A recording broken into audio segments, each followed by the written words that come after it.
तो अभी तक हमने पढ़ा मेरिस्टेमेटिक टिश्यू का कैरेक्टरिस्टिक फीचर पढ़ लिया है। अब अगला पॉइंट पढ़ने वाले हैं कि मेरिस्टेमेटिक सेल कितने तरह की होती हैं। तो बोले मेरिस्टेमेटिक सेल कहाँ पाई जाती हैं, उसके हिसाब से उसके टाइप है। तो मेरिस्टेमेटिक सेल के अंदर और चलते हैं, मेरिस्टेमेटिक सेल कहाँ पाई जाती हैं उसके हिसाब से, उसके लोकेशन के हिसाब से उसको टाइप में डिवाइड कर दिया गया। पहला आपका होता है एपिकल मेरिस्टेमेटिक टिश्यू। एपिकल का मतलब होता है आपके टिप वाले पोर्शन पे पाई जाएंगे, सूट टिप पर और रूट टिप पर। सूट की टिप पर मिले या रूट की टिप पर मिले जिसको बोलेंगे apical meristematic cell. Apical meristematic tissue कब कहलाएंगे, कहां मिलते हैं apical meristematic tissue? Shoot tip या रूट टिप पे। एपिकल मेरिस्टेमेटिक टिश्यू देखेंगे आपको सूट की टिप पर और रूट की टिप पर। कोई दिक्कत? सभी को पता है ये बात? तो एपिकल मेरिस्टेमेटिक सेल कहाँ होंगे, मेरिस्टेमेटिक टिश्यू कहाँ होंगे? सूट टिप और रूट टिप पर, पहला टाइप है। दूसरा टाइप बात करें आपका एपिकल के अलावा, तो दूसरा होता है आपका intercalary meristematic tissue. Intercalary, I N intercalary, intercalary meristematic tissue. ये कहाँ पाए जाएंगे? ये वहां पाए जाएंगे कि मान लो ये परमानेंट टिश्यू है और ये भी परमानेंट टिश्यू है और उसके बीच में बेचारा एक मेरिस्टेमेटिक टिश्यू फंसा हुआ है। तो दो परमानेंट टिश्यू के बीच में अगर एक मेरिस्टेमेटिक टिश्यू फंसा हुआ रहता है तो उसे इंटरकैलरी मेरिस्टेमेटिक टिश्यू कहते हैं, present between the to permanent tissue. ठीक है, तो मैच्योर बोल दो, तुम्हारी मर्जी है। तो परमानेंट टिश्यू के बीच में फंसा रहेगा तो उसको कहेंगे इंटरकैलरी मेरिस्टेमेटिक टिश्यू। एक ही हुआ, बता दो अभी इमेच्योर बोले तो मेरिस्टेमेटिक। हाँ बिल्कुल ऑब्वियसली सी बात है। तुमने अभी क्या बताया, परमानेंट मेरिस्टेमेटिक टिश्यू बताया ना, इमेच्योर होती है तो परमानेंट कैसा होगा? मैच्योर। तो इंटरकैलरी मेरिस्टेमेटिक टिश्यू कहाँ होंगे? दो मैच्योर टिश्यू के बीच में होंगे, present between the two mature tissue two permanent tissue, जो आप बोल दो। कोई दिक्कत? तो आपको दो चीज मालूम चल गई, आपके अगर सूट टिप या रूट टिप में पाई जाएंगी तो apical meristematic tissue, between the two mature tissue पाई जाएंगी तो इंटरकैलरी मेरिस्टेमेटिक टिश्यू कहलाएंगे। यहां तक किसी को कोई दिक्कत समझने में नहीं। तीसरा कौन सा टिश्यू होगा मेरिस्टेमेटिक टिश्यू, कहां पाया जाएगा?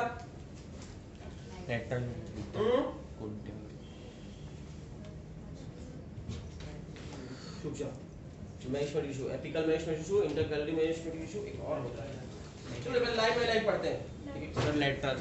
लेटरल मेरिस्टेमेटिक टिश्यू, हां बोलो याद नहीं आ रहा। लेटरल मेरिस्टेमेटिक टिश्यू, तीन तरह के मेरिस्टेमेटिक टिश्यू हो सकते हैं। किसके हिसाब पर? लोकेशन के हिसाब से, कहां पर पाए जा रहे हैं, प्लांट की किस लोकेशन पर पाए जा रहे हैं, उस हिसाब से तीन तरह के मेरिस्टेमेटिक टिश्यू हैं। एक एक करके आपकी बुक में पढ़ाया गया है, अब पढ़ते हैं। यहां से आप एनसीईआरटी का सहारा ले सकते हैं, एनसीईआरटी में दिया हुआ है। तो हम पढ़ते हैं लाइन बाय लाइन। पहली लाइन कहता है, इसके पहले टिश्यू की डिफिनेशन के नीचे लिखता है कि on the basis of capable of dividing और नॉट, कैपेसिटी डिवाइडिंग करने की कैपेसिटी है या नहीं है, इस बेसिस पर टिश्यू कितने तरह के होते हैं? किस बेसिस पर दो तरह के हैं ये? डिवाइडिंग कैपेसिटी के हिसाब से। जिसके पास डिवाइडिंग कैपेसिटी होगी उन सारे टिश्यू क्या कहेंगे? और जिन्होंने the tissue which lost the dividing capacity are known as permanent tissue. Permanent tissue के पास डिवाइडिंग की कैपेसिटी नहीं होती, सेल डिवीजन की कैपेसिटी नहीं होती। समझ में आई बात? जिसके पास डिवाइजन की कैपेसिटी होगी वो मेरिस्टेमेटिक टिश्यू, जिसके पास नहीं होगी वो परमानेंट। अब मेरिस्टेमेटिक टिश्यू के अंदर चलते हैं। तो मेरिस्टेमेटिक टिश्यू के कई सारे टाइप है। On the basis of location बात करें तो दो तरह के, तीन तरह के होते हैं, एपिकल, इंटरकैलरी और लेटरल। ठीक है, लोकेशन के हिसाब से। On the basis of origin बात करें तो भी तीन तरह के होते हैं, प्रो मेरिस्टेमेटिक, प्राइमरी मेरिस्टेमेटिक और सेकेंडरी मेरिस्टेमेटिक। तीन तरह के उसमें पढ़ाएंगे आपको, वो पढ़ाएंगे बाद में, पहले अभी इतना पढ़ते हैं एक एक करके। कोई दिक्कत? स्टार्ट करते हैं एपिकल मेरिस्टेमेटिक टिश्यू के पढ़ने के लिए। तो अभी वहां से लाइन बाय लाइन एनसीईआरटी पढ़ते हैं, सुनते हैं ना। Growth in plants is largely restricted. अच्छा दो चार लाइन और सुन लो इसके बारे में extra knowledge. Father of plant anatomy कौन है? एन ग्रीव, नाम याद रख लेना। फादर मदर मदर पूछ लेता, कभी जान लेते हैं। एन ग्रीव, ऐसा आता नहीं एग्जाम में, लेकिन फादर ऑफ प्लांट एनाटॉमी पूछे तो आंसर होगा एन ग्रीव, ये फादर है। ठीक है ना? फादर ऑफ प्लांट एनाटॉमी पूछे तो एनग्रीव। दूसरा क्वेश्चन पूछे टिश्यू टर्म किसने पहली बार बोला? टिश्यू वर्ड पहली बार दुनिया में किसने बोला था? ये वर्ड, ये टिश्यू वर्ड पहली बार इन्हीं ने बोला था मुंह से। क्लियर है ना? तो the term tissue was given by N Grew. मारेंगे ना हम दूसरा। The term tissue was given by N Grew. N Grew दुनिया के पहले साइंटिस्ट थे जिन्होंने टिश्यू टर्म दिया था। कोई दिक्कत ना है। तो बस 2 लाइन आप याद रख लीजिए। बस क्या क्या जान लिए एनग्रीव के बारे में? He is a father of plant anatomy. पहली बार जान गया फादर, मदर नहीं है, फादर है। Father of plant anatomy. Plant anatomy के फादर है, पा है प्लांट एनाटॉमी। प्लांट एनाटॉमी के फादर कौन है? एनग्रीव। और आपसे पूछे कि टिश्यू टर्म पहली बार किसने दिया था? एनग्रीव ने। एनग्रीव नहीं दिया था। बहुत बड़े बड़े साइंटिस्ट थे। कोई दिक्कत इतनी। अब भारत देश में प्लांट एनाटॉमी के फादर कौन थे? भारत देश के पूछा जाए, सिर्फ इंडिया का बात किया जाए, इंडियन फादर ऑफ का चौधरी जी। आंसर है का चौधरी, के चौधरी, कोई बात नहीं, K Chaudhary father of plant anatomy. से पूछा जाए आंसर होगा K A Chaudhary. Indian father of plant anatomy K A Chaudhary. Bharat देश का नाम नहीं लगा चौधरी जी? का चौधरी। बिहार में टाइटल बहुत होता है। K A Chaudhary Indian father of plant anatomy है। और सिर्फ फादर ऑफ एनाटॉमी पूछा था एनग्रीव। पूरे वर्ल्ड के ये हैं और इंडिया बस के ये। Indian father of plant anatomy, Indian father है, Indian father of plant anatomy. कोई दिक्कत?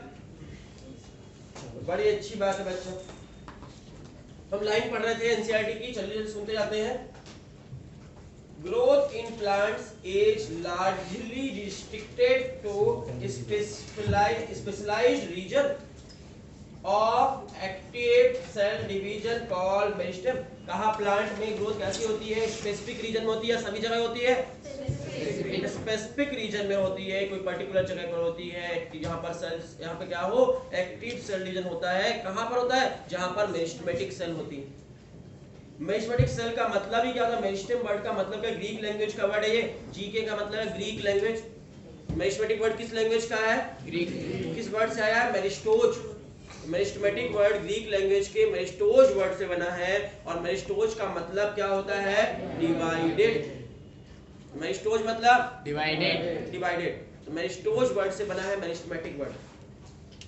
प्लांट है different kind of meristematic cell. Plant के पास बहुत तरह की मेरिस्टेमेटिक सेल्स होती हैं। The meristematic which occur in the tip of root. जो मेरिस्टेमेटिक सेल कहां हो? रूट की टिप पर हो और शूट की टिप पर हो, उन्हें कौन सी कहेंगे?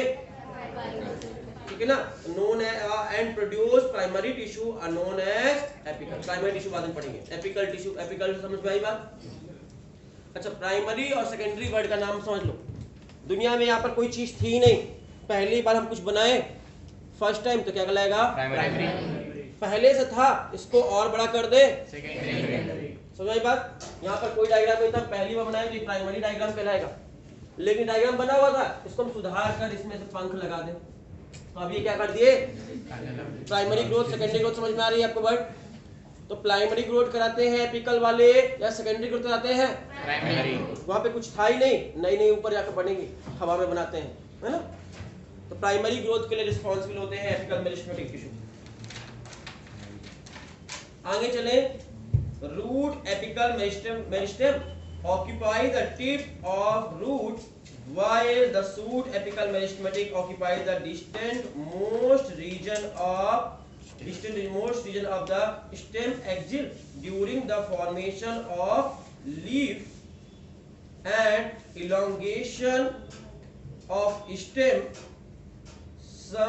समझ में आई बात? क्या क्या बोल रहे हैं? बोल रहा है कि रूट की टिप में, आपका पहले कह रहा है कि रूट की टिप में आपके होंगे कि नहीं होंगे एपिकल मेरिस्टेमेटिक टिश्यू? होंगे। और कवर किससे होंगे? रूट कैप होती लाइन याद करो, जबकि सूट की टिप में डायरेक्ट होंगे, वह कैप ऐप नहीं होगी। तो यही कहना चाह रहा था इस लाइन में। अगला कहना है during the formation of leaf, अगले लाइन खत्म हो गई। अब दूसरा पैराग्राफ पढ़ रहे हैं।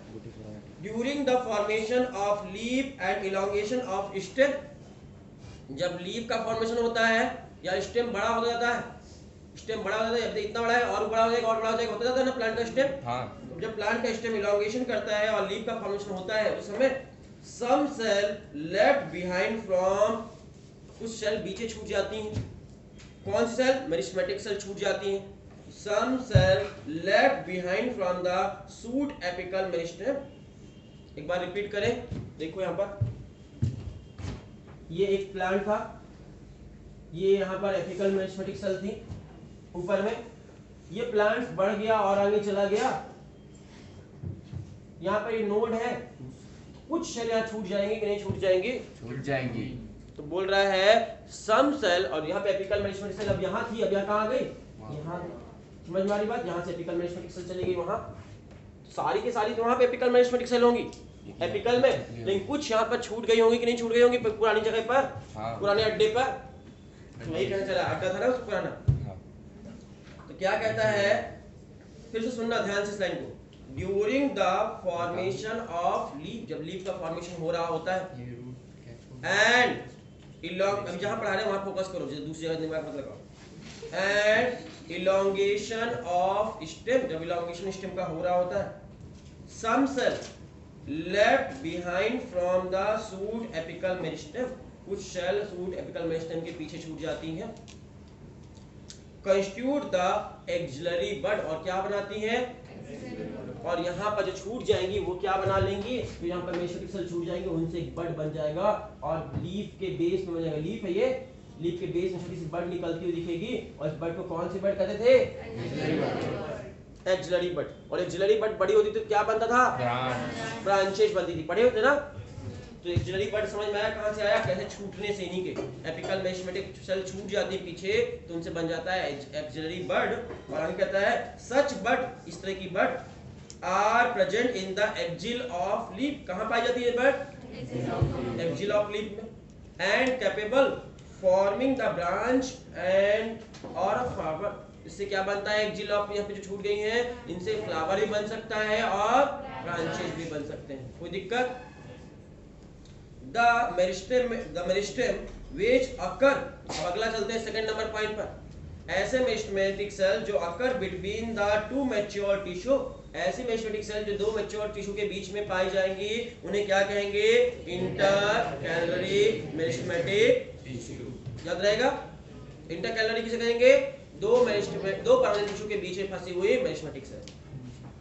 समझ गए? बेचारा दोनों तरफ परमानेंट टिश्यू है, बेचारा अकेले बीच में मेरिस्टेमेटिक, इंटरकैलरी मेरिस्टेमेटिक टिश्यू कहलाएगा। दे अकर, इंटरकैलरी मेरिस्टेमेटिक टिश्यू से क्वेश्चन आ चुका है, ये लाइन से जो लाइन पढ़ने वाले नीट में आ चुका क्वेश्चन। दे अकर इन ग्रास, किसमें पाई जाती हैं? ग्रास देखियो कभी, घास को गाय आकर खा जाती है, फिर वहां पे मान लो ये इतना बड़ा घास का ये हिस्सा था, ऊपर का हिस्सा खा गई गाय, आधा मुंडी कटा वाला हो गया, आधा हिस्सा।